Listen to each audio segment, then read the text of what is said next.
मला एक खुशखबरी देखील मिळाली आहे की तुझ्या आयुष्यामध्ये एक कन्या देखील आली आहे, म्हणजे मुलगी देखील आलेली आहे आणि त्याच्यानंतर तुझ्या बॅट मधून धावा यायला सुरुवात झालेली आहे. त्याबद्दल मला जाणून घ्यायचंय. सर मी तर धन्यवाद बोलीन RCC पेटचा. आणि 2 वर्ष झाली मी आउट फॉर्म मध्ये होतो, तरी पण मला त्यांनी सोडला नाही, घेतलेला होता.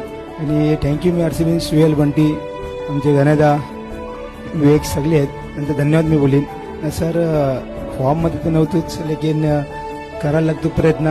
तसं सर आता ग्राउंडवरही पण मी लक्ष थोडा कम होता माझा, त्याच्यासाठी का फॅमिली पण जरा होती, याच्यामुळे जरा ध्यान नव्हतं. त्याच्यामुळं मला असं वाटला एक बोलताना एक इंसाला फील होते त्या गोष्टीचा का एवढा मोठा आपण प्लेयर आहो, लेकिन आपली बॅटिंग नाही, एवढी आपली फॅन येतात, सगळे अपेक्षा करतात आपल्याशी, आपली बॅटिंग नाही होतं, आपल्याला काय करणार, जरा फॅमिलीचा प्रॉब्लेम बनतो. याच्यानं आता मी असं म्हणणं करीन, माझ्या बॅटला बॉल लागले, लेकिन मी धन्यवाद करतो सगळ्यांचा, जे प्रयत्न करतात, दुवा करतात, सगळ्यांना मी थँक्यू बोलीन. सर ना असंच राहून दे, असं थँक्यू सर.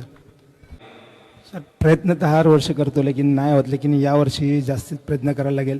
कट ऑफ आहे सगळा आणि आपल्याला जास्तीत जास्त ग्राउंडमध्ये आपल्याला टाईम द्यायला लागेल. त्याच्यामुळे मी एकच म्हणणं, आपल्या मनात एकच आहे का जास्त आपण ग्राउंडला टाईम देऊ, तर तसं आपला फॉर्मल जर बॅटवर आपण बॉल घेऊ, तसं आपल्याला बॉल पण खेळणं बेहतर होईल. याच्यामुळे मी एकच बोलीन सर, फॉर्म ते आयडिया नाही, लेकिन ज्या तिथे पण जाईन तिथे पण गेले, लेकिन 100% द्यायचा प्रयत्न करेन.